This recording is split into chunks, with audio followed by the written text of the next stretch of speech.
حضرات مومنین السلام علیکم ورحمۃ اللہ وبرکاتہ۔ آج ہم موجود ہیں حجت الاسلام والمسلمین علی جناب مولانا سید پیام حیدر رضوی صاحب کے ہمراہ کہ مسلسل ہم لوگ مختلف موضوعات پر گفتگو کرتے رہتے ہیں، قبلہ سے استفادہ کرتے رہتے ہیں، لیکن آج ایک بہت ہی اہم ٹاپک کے ساتھ آپ کے ہمراہ حاضری ہوئی ہے، کیونکہ یہ بس جس مسئلے پر آج ہم لوگ گفتگو کرنے والے ہیں وہ ہمارے گھر کے بھی مسائل ہو سکتے ہیں، آپ کے گھر کے بھی مسائل ہو سکتے ہیں، قبلہ آپ کے گھر کے بھی مسائل ہو سکتے ہیں۔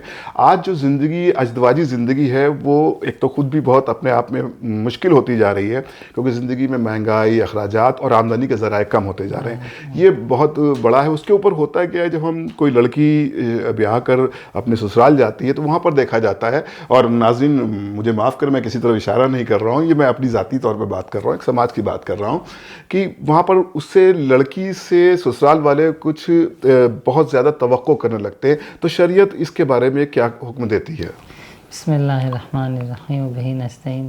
یقیناً یہ ایک بہت ہی زیادہ مبتلا بے اور پیش آنے والے سوال میں ہے، اور تقریباً ہر گھر کے مسائل میں ایک یہ بھی داخل ہے۔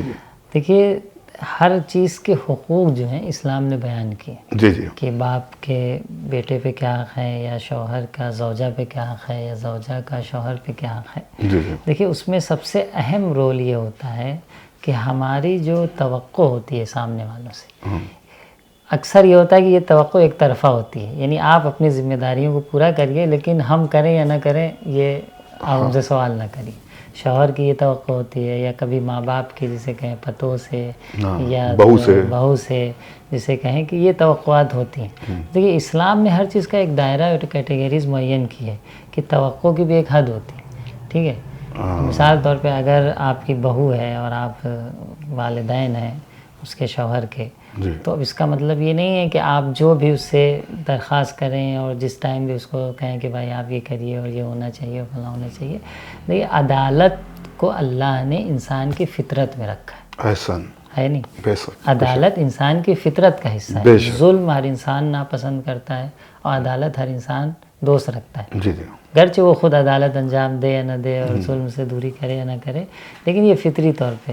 تو کسی کو بھی بے جا زحمت دینا، بے جا توقع رکھنا، کچھ چیزیں ہماری تہذیب کا، کلچر کا حصہ بن چکی ہیں۔ یہ کہاں سے آئی، کس نے قرار دیا ہے، اسلام اس کے بارے میں کیا کہتا ہے؟ سب سے بڑا مسئلہ ہے کہ ہم اسلام کی گائیڈ لائن کو لیتے ہی نہیں، آتے ہی نہیں پوچھنے کے، اس کے باوجود بات ہم شریعت کی ہی کرتے ہیں، بات شریعت کی کرتے ہیں، کہ ہم کہ جو مثلاً اس پتوں کے، یعنی جو ہمارے گھر میں بیاہ کے آئی ہے ہمارے بیٹے کے لیے، اس کے والدین شمار ہو رہے ہیں، تو ہمارے کیا حقوق ہیں اس کے اوپر؟ صحیح۔ کیا مثلا ہم اس سے بہت سے کاموں کا مطالبہ کر سکتے ہیں کہ تم یہ کرو یہ کرو؟ اسلامی حوالے سے دیکھا جائے تو بہت زیادہ ہمارا حق نہیں رکھا گیا ان کو، وہ اپنی خوشی سے کر دیں۔ اور روایت میں، حدیث میں بھی آیا ہے کہ تم جس شخص کے ساتھ تم بیاہ کے گئی ہو اس کے ماں باپ کا خیال رکھو، اس کی خدمت کرو، روایت میں بھی آیا ہے۔ بے شک ہونا چاہیے، بعض پتوں کی طرح نہیں کہ بالکل ایک کپ چائے دینے کے لیے اگنور کر رہے ہیں، ہم ساتھ میں نہیں رکھیں گے۔ اب بھائی وہ ضعیف ماں باپ بچہ بیٹا لے کے کہاں چھوڑ کے جائیں گے؟ تو یہ بھی غلط ہے۔ اس کے برعکس بھی غلط ہے کہ بہو آگے تو سے توقع کرنا کہ وہ تم دہیج کم لائی۔ آج کل یہ عام بات ہے، دہیج کم لائی، پیسے کم لائی، دہیج کم لائی، اپنے گھر سے یہ کیوں نہیں لائی۔ تو بعض سسر اور ساس کی بھی بے جا توقع ہیں، اور بعض بہوؤں کی بے جا توقع۔ تو ہم ایک طرفہ گفتگو نہیں کرتے، ہم شریعت اس کی اجازت بھی نہیں دیتی۔ نہ بہوؤں کی بے جا توقع صحیح ہے کہ آپ شوہر سے کہیں کہ ہم اکیلے رہیں گے، ہم آپ کے ماں باپ کے ساتھ نہیں رہیں گے، ہم ان کے ساتھ ہمیں کیا لینا دینا ہے، یہ بھی غلط ہے۔ اور یہ بھی کہ مثلاً ساس سسر کا کہ بے جا توقع پتوؤں سے رکھنا ہے کہ ہر چیز میں ان کو اعتراض کرنا، یا انہیں جسے کہیں کہ شوہر کے ساتھ ساتھ یہ بھی ان کے اوپر ایک طرح سے مسلط ہے احساس کا ان کو ہو۔ یہ حالانکہ حق زوجیت تو شوہر کے پاس ہے، شوہر کے پاس ہے، شوہر کو حق ہے، شوہر کو بھی ایک حد تک حق دیا گیا ہے۔ تو حقوق جو ہے، جیسے رسالۃ الحقوق ہے مولا امام سجاد علیہ السلام کا، ہمارے سماج میں بہت سی چیزوں کی تعلیمات جس طریقے سے ہونا چاہیے افضل بھائی، اس طرح سے پہنچ نہیں رہی لوگوں، اور اس میں ایک اہم رول ممبر کا۔ ہمارے ممبر سے کہیں نہ کہیں تمام دین بیان نہیں ہو رہا ہے، خلاصۃ الکلام۔ صحیح. یعنی ہم نہیں کہہ رہے ہیں کہ جو بیان ہو رہا ہے وہ اہمیت نہیں رکھتا یا نہیں ہونا لیکن کچھ چاہیے. پہلو چھوٹ رہے ہیں ہاں لیکن کچھ پہلو اور ہیں جو جس پہ بھی ہم گفتگو چھوٹ ہونا رہے ہیں. چاہیے ہاں. جو ہمارے سماج کو بہتر بنا سکے. یقیناً اگر ایک انسان کے بدن کا نظام چلنا ہے تو اس میں سر اور چہرے کی بھی ضرورت ہے, سینے کی بھی ضرورت ہے, پیر کی بھی ضرورت ہے, ہاتھ کی بھی ضرورت ہے. آپ صرف سر اور چہرہ لے کے ایک انسان تعریف نہیں کر سکتے یہ مکمل انسان. یقیناً بالکل نہیں. آپ نہیں کہہ سکتے کہ یہ سر اور چہرہ, اور کچھ تو ہڈن آرگنز ہے جو ہماری باڈی کو چلا رہے ہیں. ہاں کیونکہ یہ چہرہ ہے اور اسی سے انسان پہچانا جاتا ہے, تو بس ہم اسی کی اصلاح میں لگ جائیں اور اسی کی بیماریوں کے علاج میں لگ جائیں.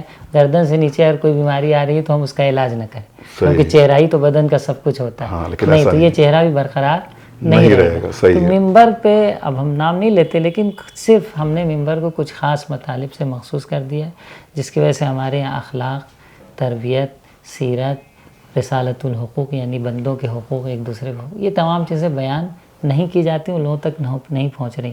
خصوصی کلاسوں کی شکل میں بہت کم لوگ آتے ہیں, علماء کے پاس خاص طور پہ سیکھنے جائیں بہت کم جاتے ہیں, تو اس کی وجہ سے یہ ہمارے معاشرے کی مشکلات ہیں. اگر یہ چیزیں بیان ہوں تو کچھ لوگ اس کو فالو کریں گے اور نتیجے میں جو دوسرے لوگ ہیں وہ بھی دیکھیں گے, تو کم سے کم اس کی قباحت برقرار رہے گی کہ جو ہم کر رہے ہیں غلط کر رہے ہیں.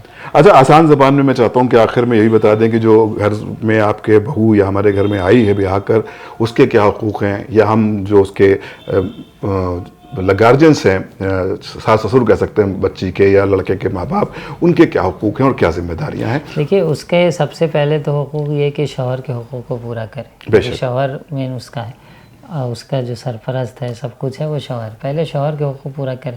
اب شوہر کے حقوق پورا کرنے میں یہ بھی ہے کہ شوہر کے ماں باپ کا خیال رکھے, بے شک ان کی طرف بے توجہی نہ کرے اور انہیں ایذا و اذیت نہ پہنچائے, کیونکہ ایذا و اذیت کسی کے لیے بھی حرام ہے, خاص کر کے آپ کے شوہر کے ماں باپ ہیں, اور خاص طور سے زبان سے. ہاں خاص کر کے خواتین اپنی زبان کا کنٹرول, کیونکہ بہت اہم ہے, خواتین میں جو ہے زبان پہ کنٹرول ہونا بہت بڑا مسئلہ ہوتا ہے. اور زبان کی بنیاد پر سب سے زیادہ انسان جہنم میں جائیں گے, خاص کر کے خواتین. تو زبان پہ کنٹرول رکھنا ایک اہم ذمہ داری ہے, کیا کہنا ہے کیا نہیں کہنا ہے. اور زبان کے بارے میں اتنی مذمت ملتی ہے کہ رب قول انفذ من صول, بعض قول ایسا ہوتا ہے کہ جس کا زخم تیر سے زیادہ ہوا کرتا ہے. اللہ اکبر. تو خواتین سیرت سیدہ پہ عمل کرتے ہوئے کوشش کریں کہ اپنی زبان کو کنٹرول میں رکھیں. ہر نازیبہ لفظ یا جو زبان پہ آ گیا ہم نے کسی کو بول دیا اور اس کو ایذا پہنچا دی, یہ صحیح نہیں. تو والدین یعنی شوہر کے والدین اور ساس سسر کے حوالے سے کوشش کریں کہ ان کا جو لازم حقوق ہے اس کو پورا کریں. ادھر سے ان کی بھی ذمہ داری ہے کہ ان کے اوپر زیادتی نہ کریں. یہ خلاصے جو بات ہم پیش کر سکتے ہیں. وہ کسی بھی صورت میں نہ ہو کہ لڑکی کو تانا دینا یا کسی طرح سے اس کو پریشان کرنا, اور لڑکی کو بھی یہ خیال رکھنا ہے کہ ہر بات عاقل انسان کیا ہمیں کرنا چاہیے اور کیا نہیں کرنا چاہیے, اور ہمیں کتنا گیپ بنا کے رکھنا چاہیے کہ بہو اور سسر کا یا ساس اور بہو کا جو رشتہ ہوتا ہے اس میں تھوڑی سی تو دوری ہوتی ہے, اور ظاہر ہے کہ شوہر کے حقوق ہیں. اور بچیوں کو بھی اس بات کا خیال رکھنا چاہیے کہ ہماری کسی بھی عمل سے نہ میرے زبان سے ایسا ہو, نہ میں جو خدمت کرنے کے لیے مجھ پر ذمہ داری ہوتی ہے, اخلاقی فریضہ ہے کہ میں جیسے اپنے ماں باپ کی خدمت کرتی ہوں, اسی طرح سے یہ بھی ہمارے شوہر کے ماں باپ بھی میرے ماں باپ کے مانند ہیں. تو یہ بہت اچھی اور مختصر گفتگو مولانا قبلہ پیام حیدر صاحب آپ کے ساتھ ہوئی. ناظرین, اس طرح کے بہت سے مسائل ہیں جو ہماری زندگی میں دو چار ہو رہے ہیں. ہمیں بچیوں کی طرف سے بھی فون آتے ہیں اور ساس سسر کی طرف سے بھی فون آتے ہیں کہ اس پر ایک پروگرام کیجیے گا. تو مولانا پیام حیدر صاحب کے ساتھ مسلسل یہ سلسلہ ہماری سیریز جاری رہتی ہے. اور بھی کچھ آپ کے ذہن میں ہو تو کمنٹس میں بتائیے گا کہ اگلی گفتگو ہم کس موضوعات پہ کریں. ہمارا جو گفتگو کرنے کا ہدف ہے, مقصد ہے, وہ صرف یہ ہے کہ سماج کو جوڑا جائے. اگر کہیں پہ کوئی کمی ہو رہی ہے تو اس کو ہم علماء کرام کے درمیان رکھ کر ان کا ایک نتیجہ نکال دیں, ان کا ایک حل نکال دیں, تاکہ ہمارے معاشرے میں مزید خوبصورتی پیدا ہو. حالانکہ سبھی بیٹیاں اپنے ساس سسروں کو ماں باپ کی طرح سمجھتی ہیں اور سمجھنا چاہیے بھی, اور ایسے ہی جو ساس سسر ہیں وہ اپنی بہوؤں کو بیٹیوں کی طرح سمجھتے ہیں. اور اگر اس طرح سے سب سمجھیں گے تو ایک اچھا معاشرہ بنے گا. یقیناً اتحاد میں ہی سب کا فائدہ ہے, اسی سے پریوار پھلتے اور پھولتے ہیں. ایک بار پھر آپ سبھی کا شکریہ, اور مزید انشاءاللہ آپ کے ساتھ اسی ٹاپک کے ساتھ مولانا قبلہ پیام حیدر رضوی صاحب کے ہمراہ ہم لوگ پھر گفتگو کریں گے. جب تک کے لیے دی اجازت, خدا حافظ, والسلام.